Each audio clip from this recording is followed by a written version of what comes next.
The mission of the church. What is the mission of the church? Many pastors believe it is their duty and the church's duty to preach the gospel, teach God's word, and do the work of saving souls. Nothing more. While I agree that the church's central mission is to proclaim the gospel, the church needs to proclaim the gospel in all its fullness, in every dimension and direction.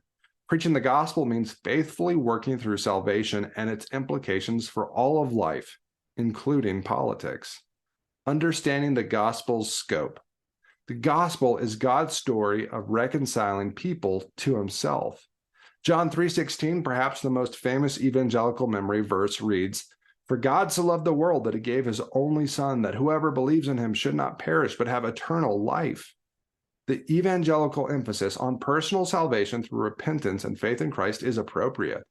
However, the gospel extends far beyond individual rescue to God reconciling and restoring all things to himself.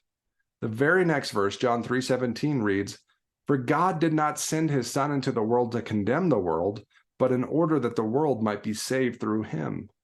Dr. Russell Moore, author of Onward, Engaging the Culture Without Losing the Gospel, writes, "In our attempts to keep the gospel from being too big, we must not end up with a gospel too small to do what Jesus commanded us to do." And that means that often what we address from a gospel framework will be things deemed social or political. At the start of his ministry, Jesus likewise defined his gospel mission with social justice language.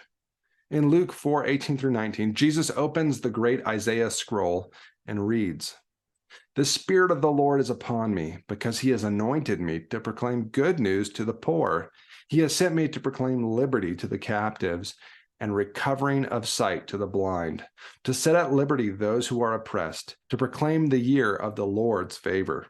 Jesus preached personal salvation and social transformation for the poor, imprisoned, sick, and oppressed. When he cast out demons and performs miracles later in Luke 4, he identifies these acts as gospel and kingdom ministry. Jesus did not wait till Matthew 28 to define the mission. He expressed it as he preached the gospel, performed miracles, and did acts of justice. Jesus embodied and taught the mission and called his followers to do likewise. There are unique things Jesus did that only he can do, but he did establish a new way of life for his disciples to follow. The church's understanding of sin influences how it understands its mission. If sin is purely individual, the mission will match that narrow scope. However, if sin is far more complex and pervasive, infecting humankind, creation, and how everyone interacts, including its systems, the mission should reflect this broader scope. Moore explains sin's presence. If we are centered on the gospel, then that means that our mission is to expose sin with the light of Christ. Sin is not neatly marked out in silos marked personal and social. The Bible shows us from the beginning that the scope of the curse is holistic in its destruction: personal, cosmic, social, vocational. Genesis 3 through 11. And the Bible shows us in the end that the gospel is holistic in its restoration: personal, cosmic, social, vocational. Revelation 21 through 22. Christ's mercy extends far beyond individual souls to corporate and cosmic restoration. Through Christ Jesus, God reconciles his people to himself and people to creation, including each other. Both the vertical relationship between God and people and horizontal relationships between people and creation matter. The Bible presents a cross-shaped gospel. It is right to prioritize the message of salvation, but salvation that does not fall short of God's cosmic scope. God's mission is to redeem all things, even politics, for the sake of humankind's eternal flourishing. The gathered and scattered church. The primary way Christ makes the gospel visible in the world is through the ministry of his people, the church. The church trains believers to share gospel words and do gospel deeds, then supports them through prayer, accountability, and partnership. Yet even as believers seek the good of the world, they should temper their expectations of what they can accomplish. Genesis 1 calls people to the task of human flourishing, But Genesis 3 recognizes the consequences of the fall and that sin will often thwart this task.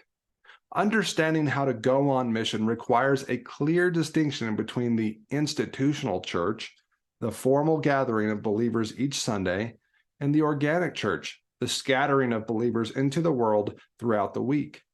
Summarizing Dutch theologian and politician Abraham Kuyper, author and theology professor Dr. Michael Wageman explains, "The church is that gathering of Christian believers for worship, preaching, celebration of the sacraments, and corporate discipleship. And the church is also that same body of Christian believers sent out into the whole of the world to bear witness to Christ in every sphere of life."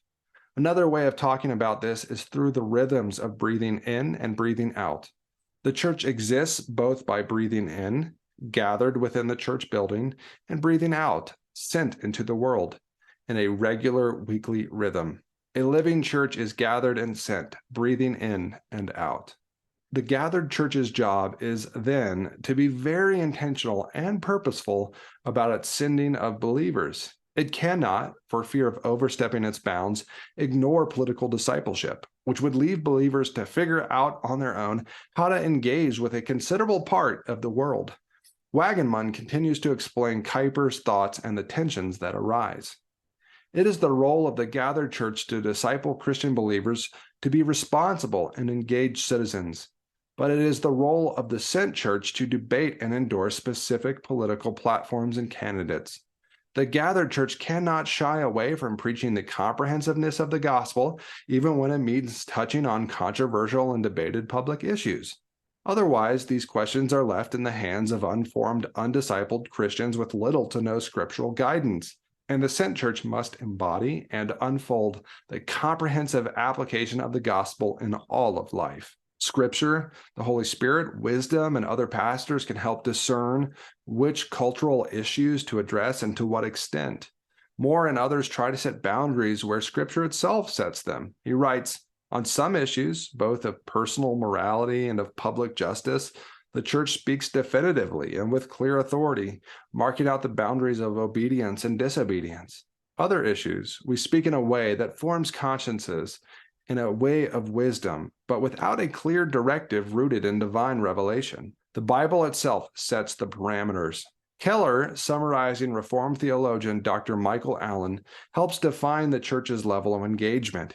He says, "The church as institution is to stay out of direct political engagement. It holds out the possibility there may be civil issues that are extraordinary, as when a great injustice or wrong is being done, about which the Bible speaks directly. But even in extraordinary cases, it is still called intermeddling." Keller, someone who publicly addresses evangelicals in politics, quotes Allen's conclusion: "Pastors and local church leadership would likely speak to societal and political issues only with rarity and great care. While a pastor or church may publicly critique policies, legislation, and politicians' decisions or character, they should not typically offer endorsements. Instead, pastors ought to give their congregations a biblical and theological framework for thinking through political issues so that congregants can arrive at biblically faithful conclusions." Keller summarizes this balancing act. A church that is educating and discipling people to do justice in the public sphere will have to be sensitive to social issues and ills in its teachings and preaching, and yet will not make the fatal mistake of becoming a lobbying group and losing sight of its main mission. Faithful churches concerned to maintain the mission of the church as disciple-making will disciple people to evangelize, but also to engage culture and do justice. A church that adopts a parish ministry model, taking care of its members and seeking the flourishing of its local community, will inevitably engage local leaders and policies. If a church is already serving their community's needs, they will naturally work with those addressing the same problems and offer positive contributions.